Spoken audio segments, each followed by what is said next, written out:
Bonjour à toutes et à tous, ici Marine Deck et bienvenue dans un nouvel épisode du Client. Ce podcast est dédié au cœur de nos entreprises, nos clients.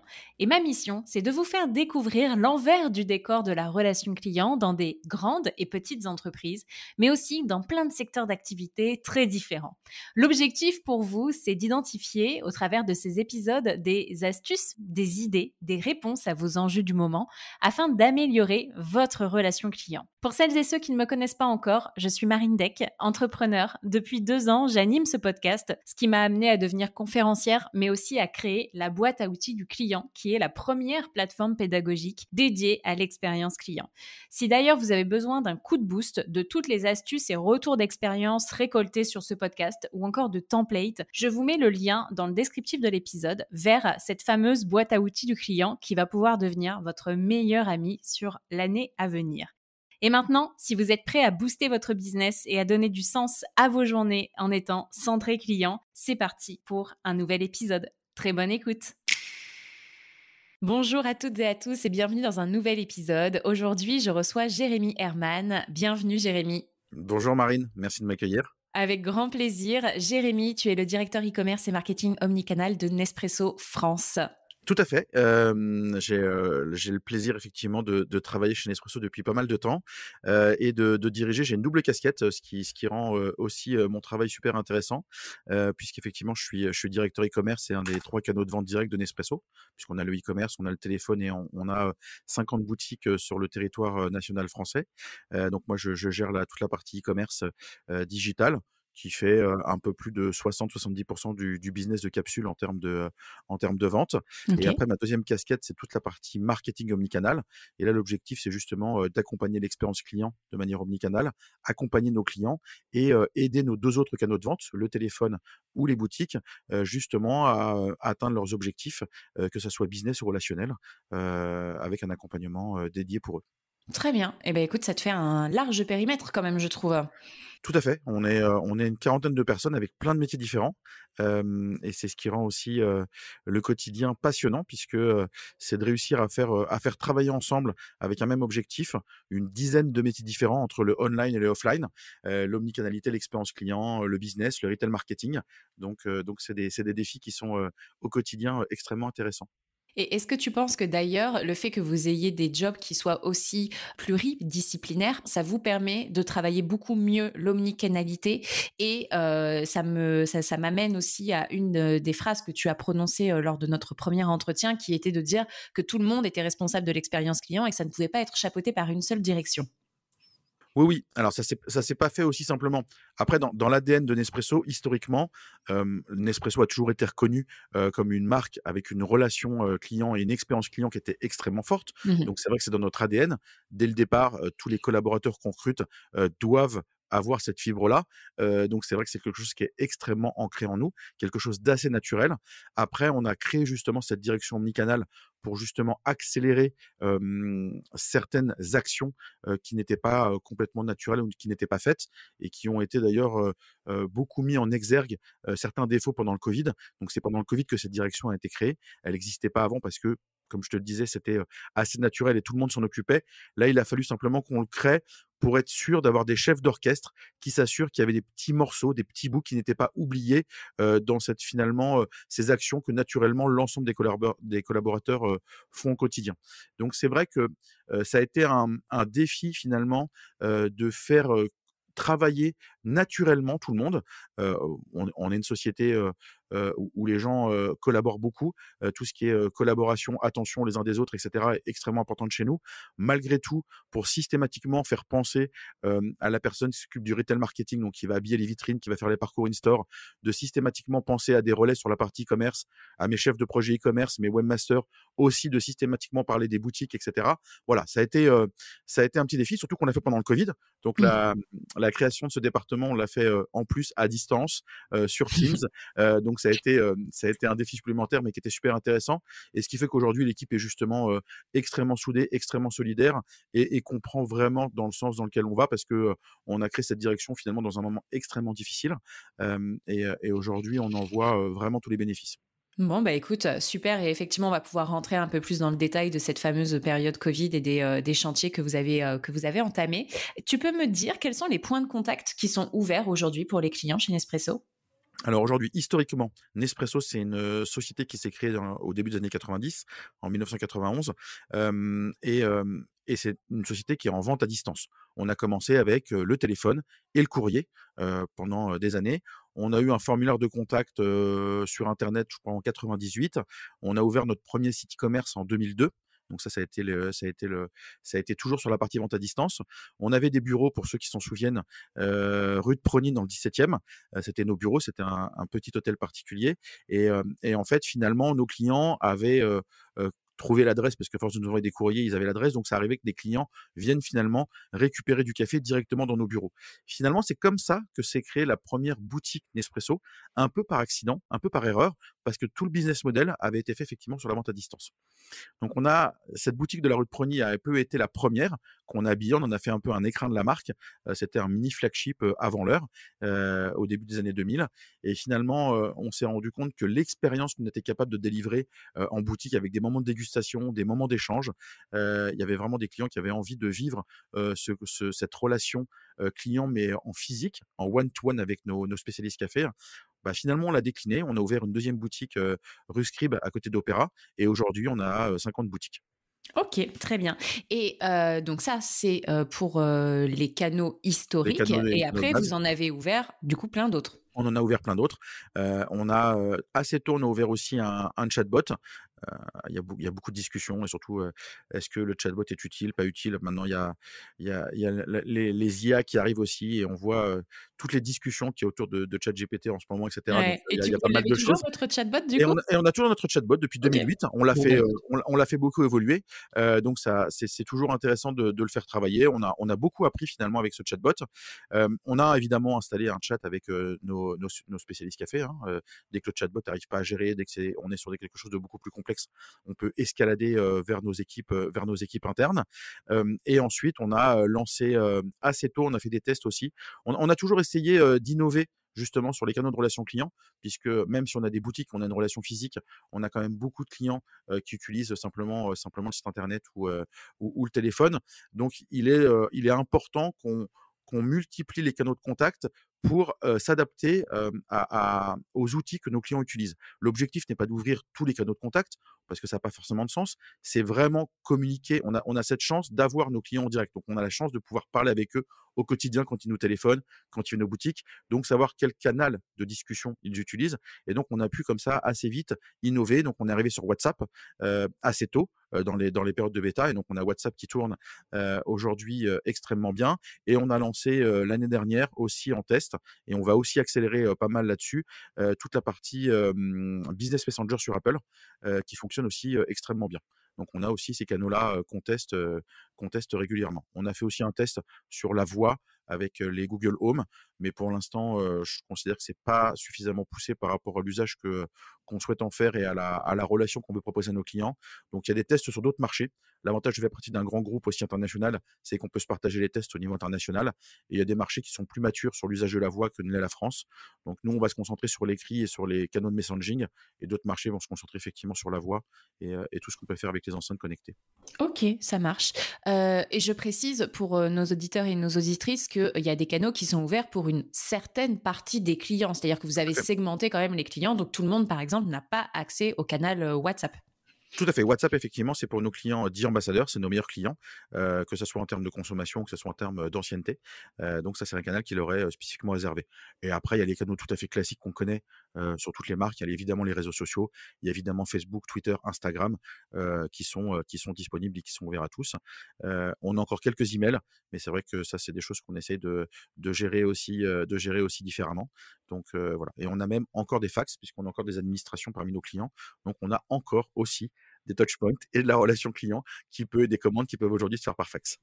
Je précise ça sur l'idée, sur l'histoire des canaux, parce qu'en fait, on a beaucoup aussi d'entrepreneurs et d'entreprises qui sont plus petites que Nespresso, qui nous suivent et qui nous écoutent et qui se mettent énormément la pression en disant ah oui bah moi j'aimerais trop déployer WhatsApp etc. Je dis oh là calme-toi, sache que même les plus grandes entreprises et que tu regardes avec plein d'étoiles dans les yeux, elles n'ont pas forcément ouvert ces canaux Ah non, sur non. l'ensemble de leurs clients. Enfin, faut pas se méprendre et vraiment doucement.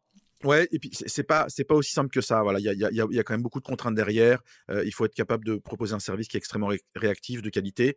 Hem Les règles de fonctionnement de ces applications-là, qui appartiennent effectivement pour la plupart aux GAFA, effectivement, changent aussi, énormément. Donc il y a énormément d'adaptabilité à avoir et après c'est toujours la même chose, dès qu'on met le doigt dans la «prise» entre guillemets, il faut pouvoir suivre derrière et pouvoir suivre et maintenir le service malgré toutes les modifications, soit technologiques, légales, d'outils, d'usage, que vont faire soit les clients, soit, les sociétés qui proposent ces services-là. Donc c'est vrai qu'il faut prendre beaucoup de recul et se poser les bonnes questions. C'est pas si simple que ça. Très clair. Et alors, qui sont les humains qui gèrent du coup ces canaux-là? Donc on a, historiquement, on a un centre, une direction de la relation clientèle qui se trouve à Lyon.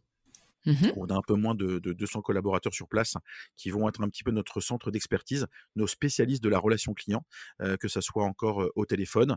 On a effectivement des niveaux 2 aussi, quand nos clients rencontrent des problèmes sur la partie, assistance service pour leur machine, des problèmes de livraison et autres. On a aussi, des équipes qui vont gérer, les réseaux sociaux, qui vont gérer le chat et après, puisqu'effectivement on a, des contacts, aujourd'hui le monde est ouvert tout le temps finalement, les gens veulent nous parler tout le temps et on parle avec tout le monde.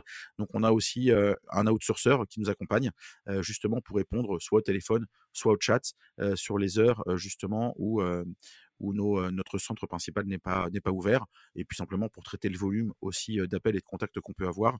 Donc on a un centre en interne qui va globalement diriger, avoir toute l'expertise, qui va être un petit peu le centre d'expertise, de test, d'évolution justement quand je vais ouvrir un nouveau canal, que ce soit WhatsApp ou Business Messenger ou d'autres. On va d'abord effectivement le tester en interne avec nos experts, nos spécialistes café, nos spécialistes de la relation client, qui sont en plus chez Nespresso depuis longtemps. On a un turnover en plus, au niveau de la direction de la relation client à Lyon qui est assez faible. Moi, j'ai des gens dans mes équipes qui gèrent les réseaux sociaux, je crois qu'ils ont entre 10 et 15 ans d'ancienneté en moyenne. Ouais, Donc ce c'est qui est vraiment très des rare. spécialistes, ce qui est très rare, qui accompagnent vraiment Nespresso. On fait évoluer leur métier. Par exemple, l'équipe que je dirige aujourd'hui à Lyon, et qui dépend de mon département, sur les réseaux sociaux, c'était des spécialistes café qui travaillaient sur les réseaux sociaux, en plus du téléphone pendant plusieurs années.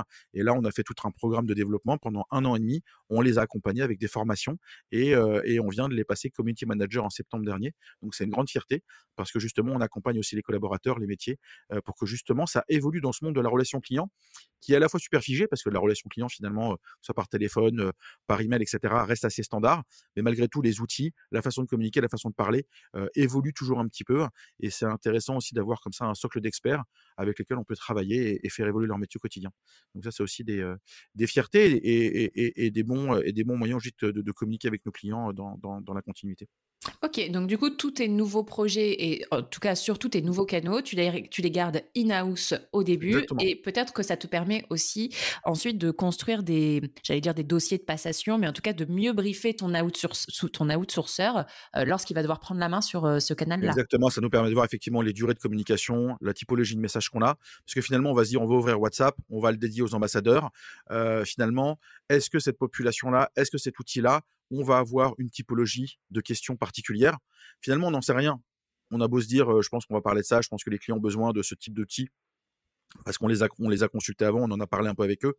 Au final, tu apprends, entre guillemets, en marchant et c'est cette phase finalement de 2-3 mois, de mise en place qui va nous permettre effectivement de piloter un petit peu ces temps de communication, ces contacts, entre guillemets aussi la patience, des clients. C'est-à-dire quand ils nous écrivent, c'est quoi les parce qu'en fait WhatsApp, il faut être conscient de quelque chose. WhatsApp, c'est ouvert tout le temps.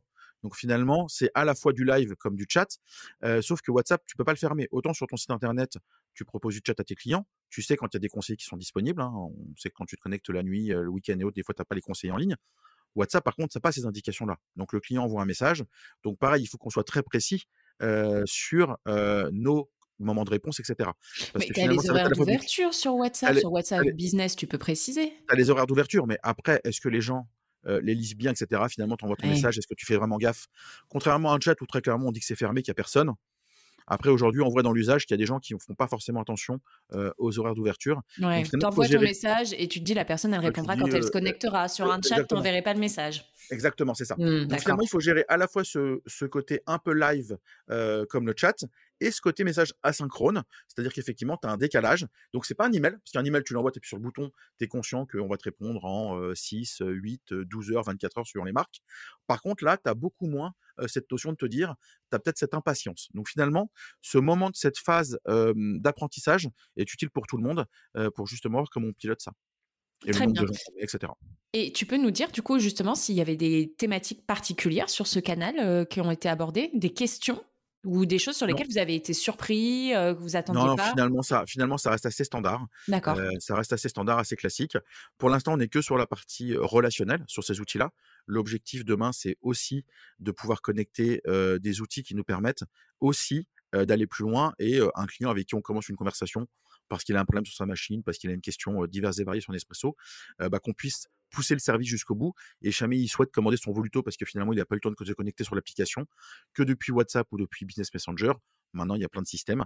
Donc, on travaille dessus avec Apple Pay, ce genre de choses, avec PayPal et ou autres, qu'on puisse finalement passer cette commande, de manière, très efficace. Très clair. Et alors, tu me disais en préparation de l'épisode qu'un client omnicanal est plus fidèle et consomme plus. Et je trouve que, bah, du coup, ça fait la transition avec ce que tu disais aussi sur, WhatsApp et le fait que potentiellement, à un moment, on pourra passer nos commandes directement sur WhatsApp. En fait, on se rend compte qu'on a beau être sur une seule interface. Je dis interface dans le sens où j'ai mon Mmh. téléphone entre les mains, je fais un WhatsApp à Nespresso. Bah, en fait, j'ai aussi l'application Nespresso sur mon téléphone, mais le fait de pouvoir commander directement via WhatsApp, bah, du coup, ça va augmenter potentiellement ma récurrence d'achat ou mon panier moyen, et cetera. Exactement. Ça, c'est super important et super intéressant. Encore une fois, on a l'avantage d'avoir une base de données qui est, suivie, efficace, depuis assez longtemps. Donc on peut, à la fois communiquer avec nos clients, et voir aussi, leurs usages. Et on s'est rendu compte, donc les 3 canaux historiques de Nespresso, comme je le disais au début, c'est effectivement le e-commerce, les boutiques et le téléphone. On peut effectivement ajouter un 4e canal qui est l'application mobile parce que finalement les usages de l'application mobile sont assez différents d'un usage sur le site internet. Donc finalement, c'est un entre guillemets un sous-canal, sous-canal d'usage. Et après demain, comme tu dis, il y aura tous les canaux de messaging. Et finalement, l'objectif de mon équipe, finalement omnicanal, c'est à la fois de faire vivre une expérience client qui soit homogène dans tous les canaux. C'est-à-dire que tu viennes au téléphone, que tu te connectes sur le site internet, que tu ailles en boutique, qu'on sache que tu es marine, qu'on sache que tu aimes bien consommer du voluto, de l'arpeggio et cetera. Quelles sont tes habitudes de consommation? Et encore une fois, puisqu'on est dans cette, notion de, suivi, données et cetera, qui peut toujours faire peur, on n'est pas en mode Big Brother. C'est-à-dire que nous, la data, on prend la data qui est vraiment utile à la relation, à l'expérience client. On garde pas la data, j'ai pas la date d'anniversaire de mes clients, il y a plein de données que j'ai pas. On a vraiment les données de consommation qui nous aident justement à mieux servir le client, à mieux le reconnaître, à mieux l'accompagner. Ça, c'est important de le préciser aussi, sur le côté justement, méga basse parce que c'est pas le cas. On a une base de données efficace, mais qui nous permet justement d'être efficace pour le client. Donc ça, notre objectif, c'est quel que soit le canal que tu utilises, on puisse justement te reconnaître et t'accompagner. Et aujourd'hui, on se rend compte, malgré les outils technologiques, qu'il y a encore beaucoup de marques qui n'arrivent pas à avoir des bases de données centralisées. Aujourd'hui, tu peux être client d'une marque sur Internet, tu peux être client de la même marque en boutique. Finalement, tu dis, bah, je m'appelle Marine, d'habitude, je commande sur Internet. En boutique, ils te cherchent, ils ne te trouvent absolument pas. Nous, on a cette chance, depuis la création de Nespresso, d'avoir justement cette base de données unifiée qui nous permet de reconnaître nos clients. Donc, on a cette capacité à faire vivre une expérience qui soit homogène. Mais en même temps, l'objectif, c'est de proposer des services, un accompagnement qui soit spécifique. Tu n'as pas forcément les mêmes attentes ou les mêmes besoins quand tu es sur le site internet ou quand tu es en boutique. Donc finalement, ce côté à la fois tout est homogène chez Nespresso et en même temps, je vis des expériences complémentaires sur chacun des canaux sur lesquels je vais, crée un sentiment d'appartenance, de fidélité, de reconnaissance qui est assez important chez nos clients. Et donc, on s'est rendu compte qu'un client qui mixait au moins sur 2 canaux avait une fidélité qui était supérieure au reste de la base et une consommation qui était aussi supérieure de 15 à 20. OK, donc du coup, important de calculer son taux de mixité finalement dans ces Exactement. canaux pour Et nous, c'est voir. dans nos objectifs effectivement de suivre ce taux de mixeur. Aujourd'hui, c'est, un peu plus d'un quart de la base aujourd'hui, qui utilise régulièrement plus de 2 canaux. Forcément, ça a augmenté pendant le covid puisque Mmh. beaucoup de clients boutiques ont basculé vers le site e-commerce. Mais c'est important de toujours leur faire découvrir finalement une expérience différente. Moi, j'ai mes clients VA10, mes clients sur internet, qui consomment régulièrement sur internet.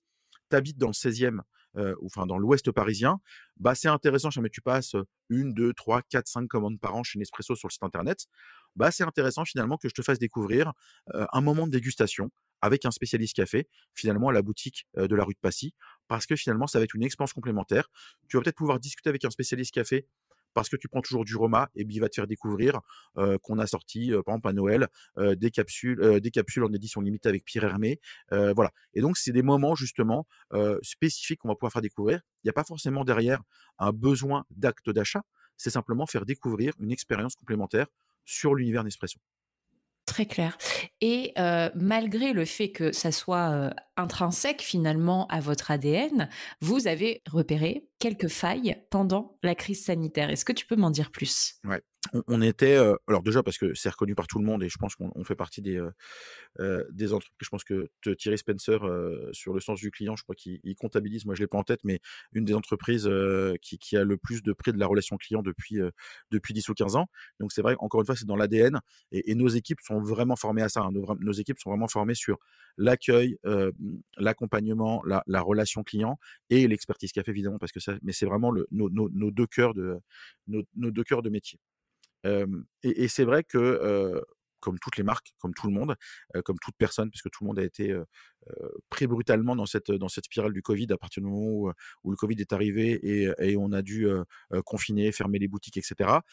Finalement, on a eu un 1er mois, comme beaucoup de marques, extrêmement difficile. Mmh. Des problèmes forcément avec les entrepôts, des problèmes de livraison. On a dû fermer nos boutiques. Il y a alors évidemment, même si jamais on communique beaucoup, on s'est rendu compte qu'il y a 40-50 de nos clients qui tout de suite ont basculé sur le site internet. Bah, finalement, il y a un client sur 2, bah, pas les avec internet, savait pas forcément qu'il y avait un site, pas forcément envie de payer en ligne, donc toutes les contraintes, que beaucoup connaissent.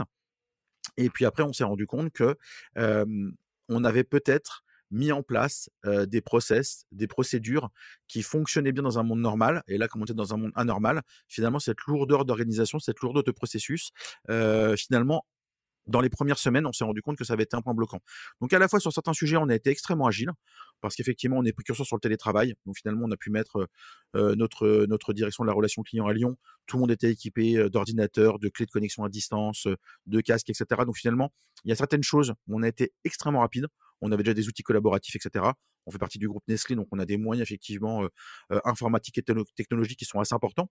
Donc finalement, toute cette partie-là de basculement vers la partie confinement, travail à la maison, ça s'est fait assez facilement, assez naturellement. On a pu fermer nos boutiques dans de bonnes conditions aussi, parce qu'on a aussi des procédures cette fois-ci qui sont extrêmement utiles sur la partie sécurité de nos collaborateurs, organisation qui sont extrêmement fortes.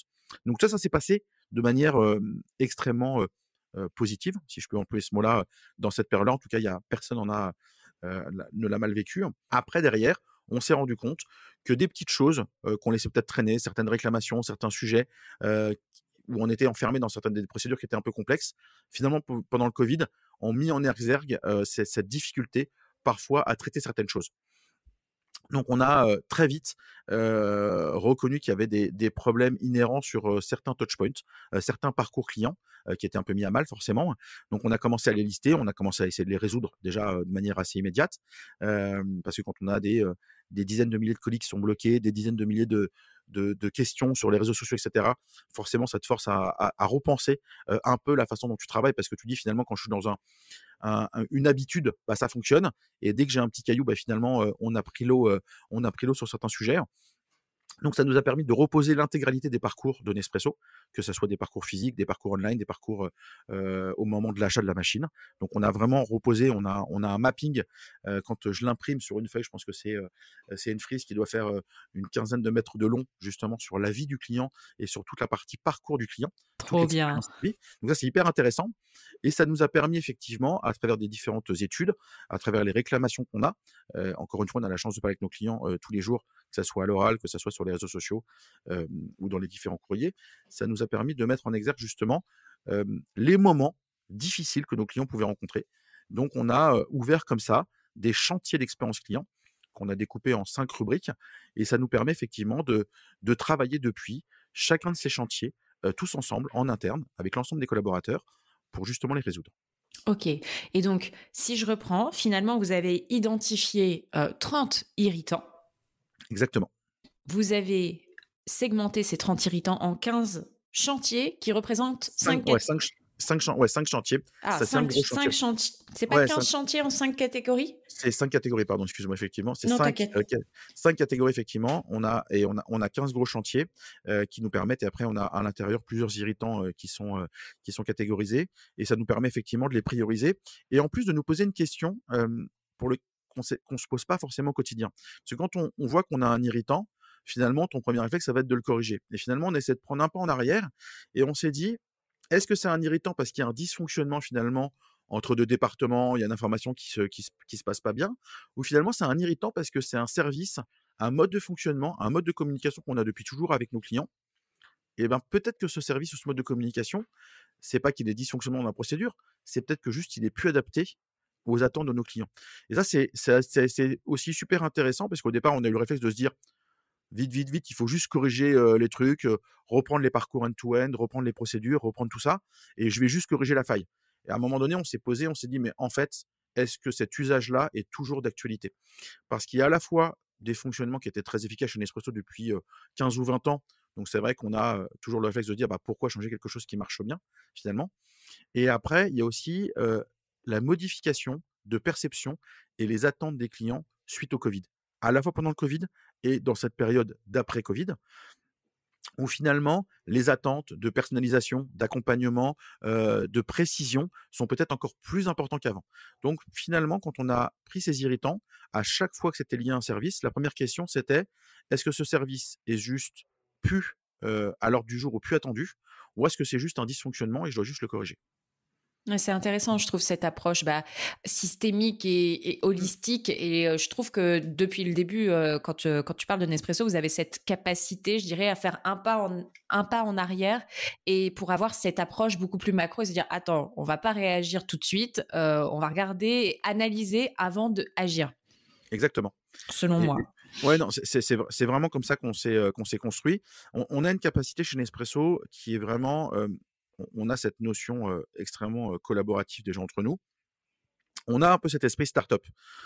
Ça fait rigoler parce qu'on est maintenant une énorme entreprise, Bien, mais je vous finalement présente Nespresso, la c'est start-up ça, de l'année. c'est ça, c'est tout à fait ça. Mais c'est effectivement quand Nespresso a été créé, je pense que au tout début, dans les années 70, quand on a commencé à créer les premiers modèles de capsules, et cetera, et après Nespresso a été créé en 1986, finalement, Nestlé, qui est la maison mère de Nespresso, a eu l'intelligence, alors que c'est d'habitude Nestlé est plutôt très intégré, a eu l'intelligence effectivement de nous laisser à part, dans des bureaux à part, des équipes à part. Il n'y avait pas d'équipe Nestlé, qui sont venues nous chapeauter ou justement nous écraser sous des procédures d'un très gros groupe, hein, de l'agroalimentaire, comme il est avec toutes les notions justement, de sécurité et tous les bénéfices de Nestlé. Mais justement, ça n'allait pas nous aider à démarrer au départ. Et en plus, c'était différent par rapport à Nestlé qui lui effectivement, vend ses produits, via la grande distribution Mmh. et là, on était sur un marché en direct to consumer, donc forcément, c'était complètement différent. Donc on a eu cette chance pendant, quasiment, 20-25 ans d'avoir cette capacité à travailler dans des bureaux à part, des budgets à part, des fonctionnements à part, des codes à part, pour justement apprendre ce métier, et cet usage. Donc on a gardé dans nos habitudes de fonctionnement, même si maintenant en France on est 1 200 collaborateurs, on a 50 boutiques, on a évidemment, énormément de clients et on vend beaucoup de capsules. Toujours cet esprit en interne de se poser des questions et finalement d'être capable de pivoter, un peu comme une start-up à un moment donné, même si on a notre business de base, comment justement, je fais en sorte de bouger. Le covid nous a mis un petit, coup de pied dans les fesses aussi, pour nous aider aussi à aller plus vite et c'est très bien parce qu'à un moment donné tu prends des habitudes qu'il faut bouger. Mais c'est ça et après c'est aussi d'intégrer l'ensemble des collaborateurs. Quand tu parles effectivement des chantiers, des catégories qu'on a fait, on a une sous-catégorie. Alors par contre, je rentre dans des noms barbares, mais c'est juste pour parler. On a, créé en dessous de tout ça, quelque chose qui s'appelle des objets métiers. C'est vraiment des irritants, les pires, c'est-à-dire dans ceux que tu citais où on avait effectivement nos différents chantiers. Là, on a listé, quelques dizaines, de choses qui étaient vraiment extrêmement irritants, à la fois pour l'interne et à la fois pour nos clients. Et là, OK, donc on a alors créé attends, des vas-y. Si ouais, j'essaie de reprendre le schéma, bien donc sûr. tu as tes 30 irritants que tu Mmh, mets dans 15 chantiers et ces 15 mmh, chantiers vont dans 5 catégories. Ces 5 exactement, catégories, finalement, elles correspondent, j'allais dire, au parcours client de façon macro parce exactement, que du coup, tu as la recherche internet, ton premier achat, la vie tranquille, la la vie du réparation mmh. et le cinquième, c'est quoi? Et après, il y a toute la partie de communication qu'on a sur le développement durable et RSE, les engagements, le recyclage, parce que c'est important dans notre modèle aujourd'hui, puisqu'on a des capsules en aluminium Mmh. qui se recyclent à l'infini. Et c'est aujourd'hui le meilleur matériau pour sauvegarder justement la qualité du café, sa fraîcheur. Je le reprécise en passant. Donc forcément, c'est aussi extrêmement important dans nos parcours bien faire comprendre ça et de voir si justement dans ces parcours aussi de recyclage, puisqu'on doit recycler, nos clients doivent recycler, c'est extrêmement important, que ça soit aussi dans des chantiers, dans des parcours. Très Donc bien. on a Et aussi cette donc, partie-là. à l'intérieur de ces chantiers, tu as donc les objets métiers, ce que tu disais. Exactement, les objets métiers. Donc on peut avoir, j'en sais rien, on est aussi en B2B, hein, puisqu'on a du B2C. Mmh. À peu près 15% de notre business est aussi dans les entreprises. Et par exemple, dans le B2B, un des plus gros irritants était la partie contrat. En fonction du type de contrat, si jamais tu travailles avec un hôtel, avec un restaurant, avec une petite entreprise, avec une profession libérale, avec un très grand groupe, tu travailles pas de la même manière quand tu travailles avec Accor que quand tu travailles avec un avocat. Donc nécessairement, c'est extrêmement différent. Et cette partie contrat, par exemple, pour les équipes B2B, que ce soit les commerciaux terrain ou justement les équipes de la relation client, était un irritant.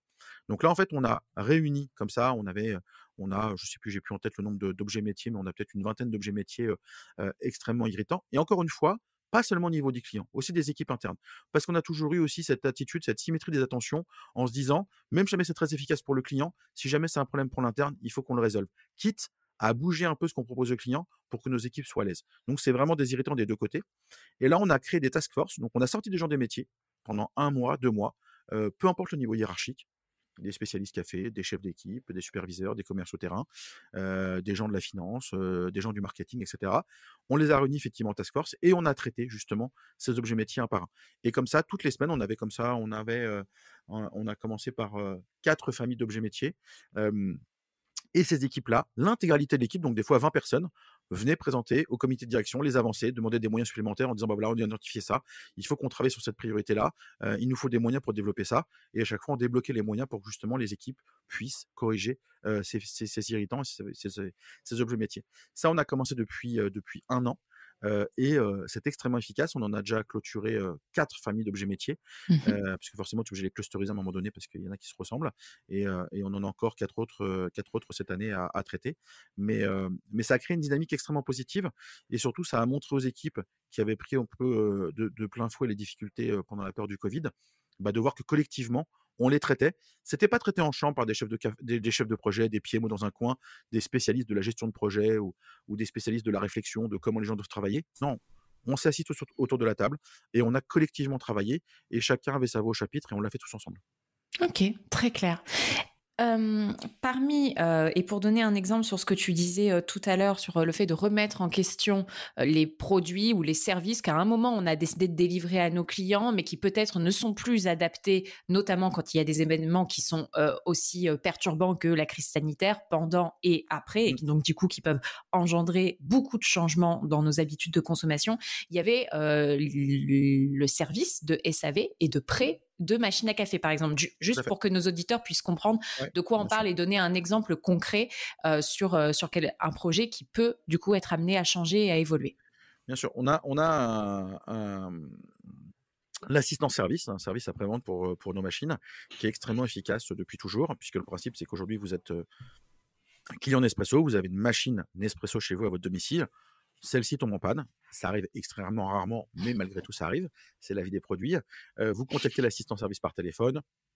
On faisait un pré-diagnostic, parce que des fois, effectivement, c'était un besoin de détartrage et autres. Donc, des fois, c'est par différentes manipulations ou interventions par téléphone, ça peut effectivement se résoudre. Et si jamais vraiment la machine nécessite une réparation, on envoie un coursier chez vous sur une plage horaire plus ou moins longue. On vous prête une machine pendant 7 jours, le temps de la réparation.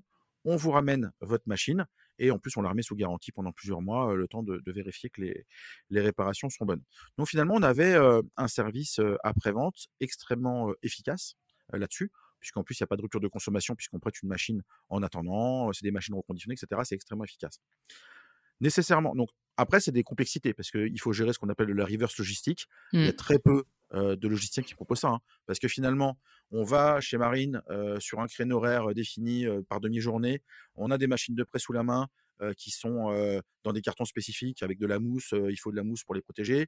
Il faut récupérer une machine Est-ce que, Marine, quand tu nous donnes ta machine, même si on te l'a demandé, est-ce que tu as bien vidé l'eau du réservoir? Est-ce que tu as bien enlevé les capsules? Et cetera, voilà et qu'on tâche pas, on mette pas du café partout et cetera. Qu'on récupère cette machine, qu'on en laisse une, qu'on revienne exactement 7 jours plus tard et qu'on fasse l'inverse.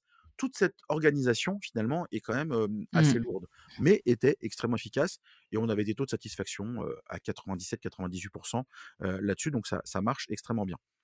Hem On avait essayé, depuis plusieurs années, de travailler sur d'autres sujets qui étaient effectivement parfois, il y avait des clients qui débarquaient avec leur machine dans la boutique à côté de chez eux. Les boutiques n'étaient pas du tout préparées pour accueillir, finalement, une machine pareille qui est abîmée, qui est pas forcément entretenue par le client. Il y a toujours du café, il y a toujours de l'eau et cetera. On n'avait pas de machine de prêt dans les boutiques parce que c'était pas organisé pour ça. Voilà, on n'avait jamais réussi réellement à développer ce service finalement de proximité. Il fallait absolument passer par téléphone, attendre une demi-journée chez toi avec les contraintes, que tout le monde connaît sur les délais de livraison, les problématiques que ça peut engendrer. Et on avait essayé aussi en parallèle, tous un système de machines reconditionnées. Parce que forcément, on est aussi, dans des logiques comme le recyclage pour les machines, d'avoir aussi quelque chose, un système vertueux aussi pour nos machines, donc d'avoir aussi toutes les machines qui sont aussi recyclées. Et aujourd'hui d'ailleurs, on a même des machines qui sont, les coques des machines sont en aluminium recyclé avec nos capsules. Donc voilà, on essaie d'avoir comme ça toute cette réflexion et avoir quelque chose de vertueux. Donc on avait 2 réflexions à côté, qui étaient de dire comment finalement on gère ce service après-vente dans les boutiques, quand il y a des clients qui ont des boutiques à côté de chez eux et comment on gère finalement ce système de machines recyclées, parce que finalement, beaucoup de gens sont finalement intéressés par ça. Le Covid est arrivé et on s'est retrouvé complètement bloqué parce que des services entiers pouvaient plus travailler, on pouvait plus forcément relivrer les machines et cetera et nos boutiques étaient fermées, enfin voilà, c'était, assez problématique. Et aussi, les gens étaient devenus aussi avec des niveaux d'attente qui étaient beaucoup plus importants. Donc ça fait partie des services où on a eu des dysfonctionnements parce qu'on avait, plusieurs milliers de machines qui étaient en transit, qui étaient en stand-by, les clients ne savaient plus, on avait des problèmes de traçabilité aussi en même temps. On a découvert que c'était assez complexe dans ces moments-là parce que finalement quand ce circuit de 7 jours qui roule fonctionne bien, ça marche très bien et là on a eu un grain et puis d'un seul coup ça a fait un peu, tomber tous nos systèmes pour un peu suivre tous nos clients. Et finalement quand on a réouvert les boutiques, il fallait aussi, qu'on prévienne nos clients que les boutiques étaient rouvertes et redonner un sens nouveau aux boutiques. Parce que pendant les premiers mois du Covid, on a eu finalement des boutiques qui étaient seulement transactionnelles. On avait comme tout le monde, les plexiglas, il y a encore des boutiques qui en ont et cetera. Ce côté de distance, on n'avait plus de dégustation. Finalement, le côté, purement expérientiel, dégustation, communication, échange que tu pouvais avoir avec un spécialiste café, pendant le Covid, forcément les boutiques étaient fermées, on a pu réouvrir, après, mais même là, pendant plusieurs mois après cette crise sanitaire, on avait finalement des boutiques qui avaient un côté purement transactionnel. Et finalement, entre les dysfonctionnements qu'on avait découverts sur la partie SAV, le fait que les gens aient plus forcément envie d'attendre, le fait que finalement on avait fait des études aussi et que les clients nous disaient: «Finalement, j'ai pas forcément besoin d'attendre 7 jours pour réparer ma machine. Si vous me redonnez la même machine que la mienne, mais reconditionnée, bah, finalement ça me convient aussi et j'ai plus besoin de gérer ce côté de reverse logistique. Je donne ma machine, j'attends 7 jours, j'ai une machine de prêt». Bah, finalement, ça nous a permis de transformer un peu, cette réflexion et de nous dire: «Aujourd'hui Marine, tu nous téléphones ou tu vas directement en boutique, tu dis: "Voilà, j'ai un problème avec ma machine"». Ma machine, j'y tiens parce que celle-ci, je l'ai, c'est la machine, quelqu'un me l'a offerte ou c'est une machine qui n'existe plus. Donc j'ai vraiment besoin, effectivement, que ce soit ma machine qui soit réparée. Et dans ces cas-là, on garde ce système qui marche bien de machine de prêt, et cetera. Sinon, immédiatement, on va récupérer ta machine, on va la mettre dans le circuit de reconditionnement. Donc tu participes toi-même au reconditionnement et toi, on te donne la même machine que la tienne, mais qui a été reconditionnée et remise complètement à neuf. Donc finalement, ça nous a permis légèrement de shifter et de proposer des services additionnels. On n'a pas fermé le service historique, mais en tout cas, ça nous a permis de proposer des choses à côté qui correspondent aux enjeux à la fois sociétaux et aux envies des clients, qu'on a pu voir après le Covid. Très clair. Eh ben, écoute, merci beaucoup, Jérémy, pour ce partage et cet exemple très concret. Je te propose qu'on amorce la fin de l'épisode Bien ensemble. sûr. Peut-être que tu peux me parler de vos futurs projets, de ce qui va arriver, ce sur quoi vous travaillez sans trahir un secret de confidentialité, etc. Alors là, je peux en parler parce que ça a été annoncé, donc c'est plus du tout un secret. Tu m'as posé la même question il y a 15 jours, j'aurais pu te le dire. Cette année, Nespresso va lancer, pour la première fois, des capsules compostables à domicile avec des cafés, de la qualité Nespresso, des cafés de haute qualité, parce que c'était vraiment le défi, c'était pouvoir proposer justement aujourd'hui, pareil, par rapport aux usages, de la société, par rapport à tout ce qui se fait sur, la partie développement durable, RSE. On avait aussi cet enjeu, de proposer, des capsules, compostables, donc en papier. Par contre, le défi était, on a des machines qui font 19 pressions avec une qualité de café, très spécifique, qui fait aujourd'hui, notre succès et l'expertise de Nespresso et donc il fallait être capable de proposer des capsules, compostables avec la qualité d'un café Nespresso. Donc ça a aussi été plusieurs années, de recherche, de travail pour pouvoir faire ça, qui était en plus, pour parler de termes techniques, les gamers vont comprendre tout de suite de quoi je parle quand on parle, de plateformes de jeux vidéo, mais qui était rétrocompatible effectivement sur toutes les machines, de la gamme Nespresso. Ça, c'est extrêmement important. L'objectif, c'était surtout pas de demander à nos clients de racheter des nouvelles machines. Donc il fallait en plus travailler la rétrocompatibilité sur l'ensemble du parc de machines Nespresso.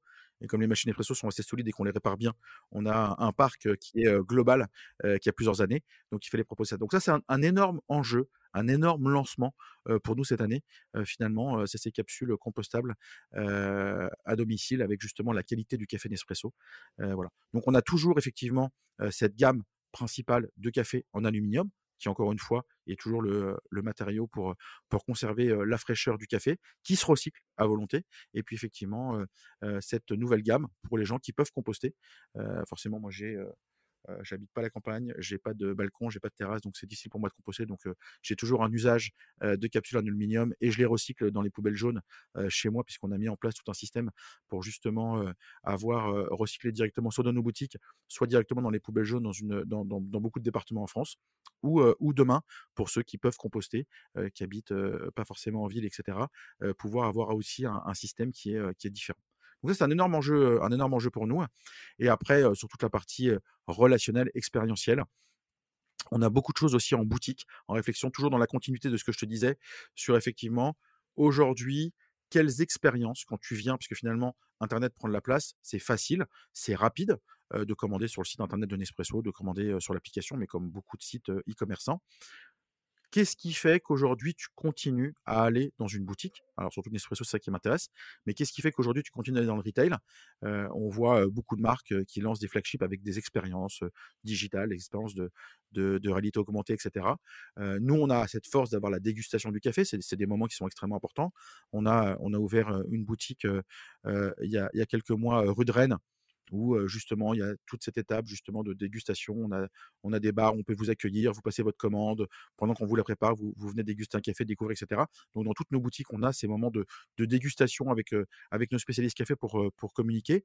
Mais au-delà de ça, est-ce qu'on peut proposer des choses complémentaires, dans nos boutiques? Quelles attendues aujourd'hui? Qu'est-ce qui fait que tu viens, chez Nespresso pour en plus de boire un café, quelle expérience tu as envie de vivre? Donc ça va être un enjeu aussi sur entre guillemets «le retail de demain», sur les boutiques Nespresso et après toujours continuer, sur les canaux, plus digitaux, tout ce qui est messaging, essayer encore une fois de proposer, s'il y a des nouveaux canaux, de toujours les utiliser et après encore une fois d'aller plus loin dans toute cette partie, facilitation. On a dit, passer des commandes facilement et cetera. Donc il y a tous ces enjeux-là qui sont là. Donc on est sur une continuité de ce qu'on a lancé là depuis 2 ans, dans notre stratégie et on suit notre feuille de route, plutôt bien. Très bien. Eh ben, écoute, j'ai hâte, de voir la suite et j'ai hâte de tester, ces nouvelles capsules. Ça va être, c'est vraiment super. Pour terminer l'épisode, j'ai 3 dernières questions pour Mmh. toi, Jérémy. Quelle est ta meilleure expérience client? Ma meilleure expérience client, hem, au global, parce que sans citer une marque, sans moi, c'est vraiment ce côté, ça c'est hyper important, c'est ce qu'on essaie de faire chez Nespresso et donc nécessairement, c'est ce qui me touche, quand je vais soit sur internet, soit dans une boutique. C'est ce côté reconnaissance. Pas pour le côté, égocentrique de: «Je suis important, on me reconnaît», mais le côté de cette marque, fait suffisamment attention à moi pour, connaître mes besoins et les anticiper et ça aujourd'hui, en termes d'expérience client, je pense que c'est quasiment le plus important. Heu, Évidemment, il y a la qualité des produits, ça c'est évident. Il y a les prix bien sûr, surtout dans cette période. Mais aujourd'hui, une marque qui a des très, très bons produits, même si elle a les meilleurs produits du monde, si jamais je vois qu'il y a pas ce niveau d'attention, cette reconnaissance, cette personnalisation, finalement, ça va me faire, assez vite arrêter. Donc finalement, un endroit dans lequel je vais me sentir bien, dans lequel je vais être reconnu, aujourd'hui, ça fait partie, des moments hyper importants et ce qui est super bien, c'est que de plus en plus de marques ont compris ça et aujourd'hui, on commence à avoir de plus en plus de bonnes expériences, de bons moments justement, quand on va, consommer et ça, c'est extrêmement important. Très clair. Et à l'inverse, quelle est ta pire expérience client? Ma pire expérience client, alors j'en ai une en ce moment, je vais pas citer la marque parce qu'encore une fois, on parlait tout à l'heure du fait que, WhatsApp a empêté pour, mes meilleurs clients, mes ambassadeurs. Oui. Ça n'empêche pas qu'aujourd'hui, tu es client Nespresso, quel que soit ton niveau de consommation, même si jamais tu consommes une capsule par an, tu peux contacter Nespresso sur plein d'autres canaux. Mmh. WhatsApp, c'est un canal parmi tant d'autres. Tu veux parler à Nespresso sur Twitter, sur Instagram, tu veux nous téléphoner, on est ouvert, du lundi au samedi, on est ouvert, toute la journée. Tu peux nous laisser un message sur le chat, il y a le bot et cetera. Il y a plein de moyens de me contacter. Une marque en ce moment avec laquelle j'ai un problème, je peux lui parler que via des chatbots et encore une fois, pas très efficaces. J'ai réussi enfin, après quasiment un mois, à parler avec un être humain. J'ai mis un mois pour parler avec quelqu'un et simplement parce que je les ai un peu harcelés sur les réseaux sociaux. Ce n'est pas très bien, ne faites pas ça, mais j'avais pas tellement le choix et le problème était assez complexe et donc j'ai dit: «Est-ce qu'on peut?» et après 10 minutes sur Messenger, sur Facebook, au bout de 10 minutes, je dis: «Écoutez, est-ce qu'on peut se téléphoner? Parce que je pense qu'on va gagner du temps, vous allez gagner de l'argent, vous allez pouvoir traiter plus de clients, ça va se résoudre». La réponse a été: «Vous n'êtes pas un client premium, le téléphone est seulement pour les clients premium». Et j'ai trouvé ça, absolument infernal. Donc s'il vous plaît, que vous puissiez proposer des canaux spécifiques pour mieux clients, ça s'entend, en termes de rapidité, d'accompagnement, de conseils et cetera. J'ai aucun problème avec ça et c'est une stratégie qu'on continue et qu'on va continuer à développer. Malgré tout, même le plus petit de vos clients mérite votre attention et mérite, de vous adapter à son mode de communication. Si un client nous demande de parler par téléphone, on se doit de pouvoir lui parler par téléphone. S'il veut qu'on parle d'une autre manière, c'est aujourd'hui extrêmement important. Aujourd'hui, un client nous parle chez Nespresso, on s'adapte toujours. Un client qui nous parle sur les réseaux sociaux, qui nous parle donc par écrit, on estime qu'il veut parler par écrit, on lui répond toujours par écrit. Si seulement lui, il veut qu'on parle par le téléphone, on l'appelle. Mais jamais on force un client à justement, modifier, déjà la façon dont il nous a contacté et surtout jamais il fait une demande spécifique, on y répond et ça aujourd'hui, cette expérience n'est pas terminée encore, mais ça je pense qu'aujourd'hui c'est ce qui se fait de pire, en termes d'expérience client, de ne pas être capable de traiter, un client qui n'est pas premium. Pour finir, Jérémy, qui est-ce que tu aimerais entendre parler de relations clients, d'expérience client sur ce podcast? Fais-moi tes recos. Tu reçu tellement de monde ces derniers au fur et à mesure que je vais forcément donner des noms, que tu as déjà et j'ai pas eu l'occasion d'écouter l'ensemble de tes podcasts. Qui en ce moment je réfléchis, pardon 2 secondes. Hem Je crois que tu l'as déjà reçu, mais effectivement et à la rigueur, je ne sais pas si tu l'as reçu il y a longtemps ou pas, mais effectivement, je suis toujours hyper intéressé, par l'évolution de la belle vie. Donc je sais que Paul Lay, il me semble que tu l'as peut-être déjà parlé, mais je ne Oui, sais pas il y a combien oui, de temps. c'était il y Ça a 18 12 à 18 mois, je pense, ouais. bah, alors pour le coup, tu vois, ça m'intéresserait drôlement de réentendre Paul parce qu'il a fait beaucoup d'évolutions. Il a mis en place des coursiers rapides et cetera, et voir justement comment il a géré la croissance de son entreprise, justement, entre les 2. Donc ça m'intéresserait de le réentendre pour le coup, de le réentendre. Et après ce qu'il y a, après aujourd'hui, j'aimerais bien réentendre aussi et entendre, toutes les marques, dans la grande distribution spécialisée, tout ce qui est, Darty, Fnac, Boulanger pour voir justement comment, après la transformation du covid, comment justement, ils évoluent aujourd'hui en termes de relations clients, justement entre le côté, purement retail et le côté, purement internet. Ça m'intéresserait de savoir comment justement ils évoluent en ce moment, comment ils posent leurs réflexions, dans cet univers et ces nouveaux parcours clients. Bah, écoute, avec grand plaisir. Tu as l'épisode avec, Christophe Famchon qui est sorti, je crois, il y a 3 ou 4 mois de Fnac Darty. Super, avec grand plaisir. Très clair. Et ben merci beaucoup, Jérémy, en tout cas, pour ce moment. Ça m'a fait très plaisir de pouvoir échanger avec toi. Je suis ravie d'avoir pu t'avoir toi, mais aussi d'avoir Nespresso sur le podcast. Et puis, bah, j'espère que tu as passé un bon moment. J'ai passé un super moment. Merci beaucoup Marine pour cet échange parce que c'est toujours intéressant à la fois de partager, et surtout, toujours comme tu disais d'être capable de faire une pause et de parler de ce qu'on a fait. C'est toujours aussi super intéressant et Nespresso on est toujours ravi de le faire et je suis persuadé que, si jamais, ça intéresse tes auditeurs, toute la partie Nespresso, on a aussi, d'autres directeurs qui gèrent l'expérience client et la relation client. On a la directrice des boutiques, on a aussi la directrice de la relation client qui gère justement Lyon les outsourceurs, donc Claire Guéral et Constance Toussaint, qui seraient à mon avis aussi ravis, Si jamais vous avez envie de creuser encore de l'univers Nespresso et dans les spécificités de certains canaux, je pense qu'elle serait ravie aussi de participer et de répondre à tes questions. Donc en tout cas, merci beaucoup pour cet échange.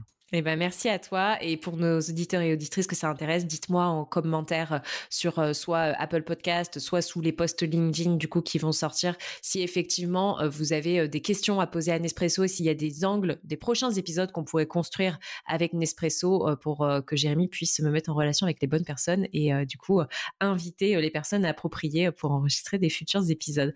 Merci Jérémy en tout cas et très bonne journée. Merci beaucoup, Marine. Et voilà les amis, merci d'avoir écouté l'épisode. Si il vous a plu et que vous avez quelques secondes, je vous propose de partager ce que vous avez retenu de l'épisode sur vos réseaux sociaux, mais vous avez aussi la possibilité de nous noter 5 étoiles sur Apple Podcast. Le fait de mettre ces 5 étoiles et un commentaire, ça va booster l'algorithme. Et pour finir, je vous rappelle que si la boîte à outils du client existe, c'est parce que c'est le produit dérivé du podcast et c'est ce qui nous sert à financer la création du podcast, puisque vous l'avez probablement vu, le podcast n'est plus sponsorisé. Donc c'est la source de financement principale et c'est aussi bien évidemment un formidable outil à utiliser au quotidien. Je vous souhaite une très belle journée et je vous dis à très vite pour un nouvel épisode.